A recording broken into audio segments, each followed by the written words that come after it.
Bismillahirrahmanirrahim. Assalamu alaikum. Iyaka na'budu wa iyaka nasta'in. Today of our discussion is about the types of, as we have already studied, that it is basically of two types. One is the temporary hardness, another one is the permanent hardness. Temporary hardness is the one which is caused because of the bicarbonates of calcium and magnesium, while permanent hardness is because of chlorides and sulfates of calcium and magnesium. As you know that calcium and magnesium are common in both of these cases, but the anion portion is different. When it is because of bicarbonates, then it is causing the temporary hardness, but when there is presence of chloride and sulfates of calcium and magnesium, that are responsible for causing permanent hardness. So as you know that these hardness are because of the different ions, and so that the methods of removal of that hardness is also different. So today our focus of discussion is that how we basically remove that temporary hardness. Come across to four different methods of removal of hardness, but actually when we're talking about the word water softening, over here you basically come to know that water softening is actually because of the removal of magnesium and calcium ions. Actual culprit in this whole process is the presence of calcium and magnesium ions. If sodium ion is there instead of calcium and magnesium ions, it won't causes any hardness in water. That's why we basically in some of methods we basically predicted or to remove that calcium and magnesium ions with sodium ions, which make water soft. So over here you basically see that by boiling and by using washing soda, using sodium zeolite and Clark's method, these two methods, by using a boiling method and the Clark's method, these are specifically used to remove the hardness which is temporary.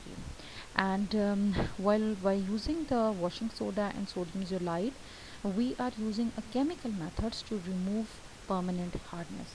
So our focus is that how we basically remove hardness, which is temporary hardness, by boiling of that hard water.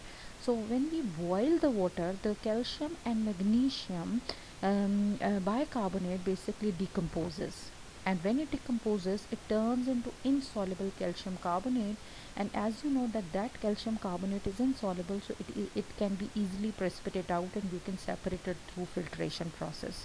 So calcium bicarbonate turns into calcium carbonate, and magnesium bicarbonate turns into magnesium carbonate. And as you have already viewed in the states in the equation, that they are solid, and that arrow is representing that they are basically settling down, and which can be easily separated through the process of filtration.